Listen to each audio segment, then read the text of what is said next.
At Trump's State of the Union address, he went after Obamacare and the individual mandate. Let's watch.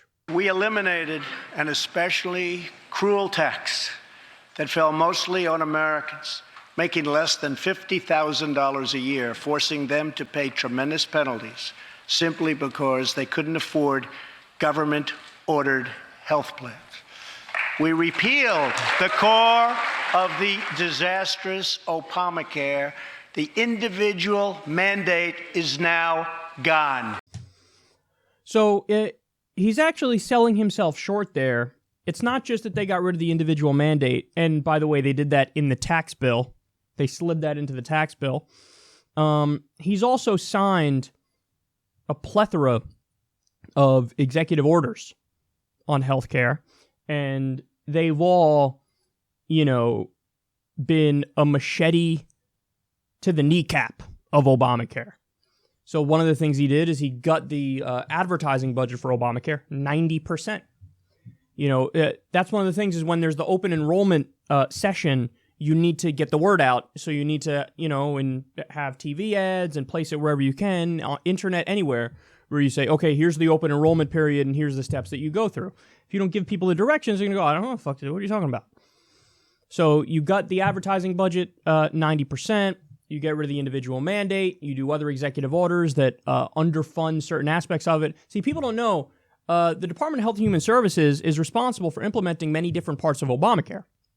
So if you just say, yeah, we're done with these subsidies, we're not going to fund them, then you're effectively destroying Obamacare. We already have many Republican states that didn't do the Medicaid expansion. Now with the Republican government, they're making it so like, yeah, let's just fucking, who cares? Let's just slash this, cut Medicare, cut Medicaid, and just make it so that Obamacare is dead without actually declaring it dead in name.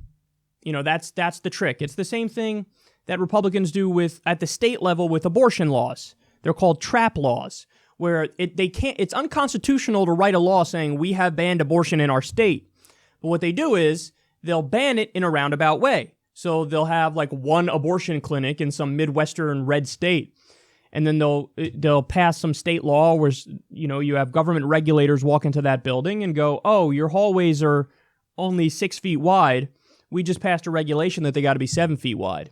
Oh, the height of your ceilings is 8.5 feet. We just passed a regulation. It's got to be 9 feet.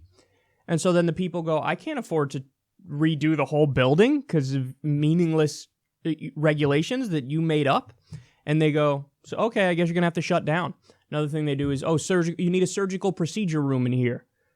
And oftentimes, many of these places, they don't do surgical abortions. They just give out the abortion pill. So they go, why do we need a surgical room? We just give out the pill. They're like, sorry, it's a new regulation. If you don't want to comply, we're going to have to shut you down. So you ban abortion without saying we're going to ban abortion. Same thing here. Let's destroy Obamacare without actually passing, totally repealing Obamacare. And by the way, when you look at the number is stunning. I forget the exact number, but it's under 20% that want to do a full repeal of Obamacare. So in other words, even people who have questions about the law and they're not totally on board with the law, only like less than 20% say, let's totally repeal the law. So, but that's effectively what they're trying to do here. And by taking these steps, that can be the effective result of what they're doing. So look, he's bragging about this. You want to know what the results are? Just to this point, 3 million people have lost their health care. Premiums are up 20%. He's bragging.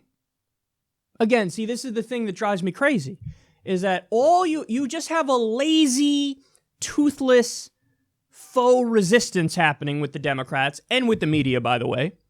So none of like the research that you need to do and learning you need to do to fight back against Donald Trump, they don't do it. So, Russia, a memo, release a memo or don't release a memo. I don't know what side of that one are we on. That's the shit that they do. Shithole, shithole. That's the shit they do. There's only one Democrat who I heard bring up the fact that you're bragging about what you did to Obamacare. Hey, bitch, 3 million people lost their health care. I only heard Bernie Sanders say it. Nobody else said that. It's the most obvious response in the world. You're bragging about what you did with the healthcare system. 3 million people lost healthcare. Who brags about that? You actively took us in the wrong direction. And you're going to brag like, didn't I do great? No, you did fucking horrible. You did horrible. But when nobody in the resistance except one person points that out, then he's not going to have to pay a political price. So I don't get, like, when the Democrats have giant advantages on certain issues, they still don't even hammer away on it. And this is an issue where, most of the Democrats are not for Medicare for all, and they're wrong about that. But most of the Democrats are for not repealing Obamacare. So when Trump is effectively repealing Obamacare, there's no excuse whatsoever for the Democrats not to point out, hey, jackass, because of you, 3 million people lost their health insurance. So why wouldn't you point that out? There's only one answer. They're ignorant to that fact.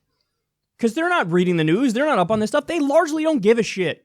You have a bunch of careerist narcissists in the Democratic Party.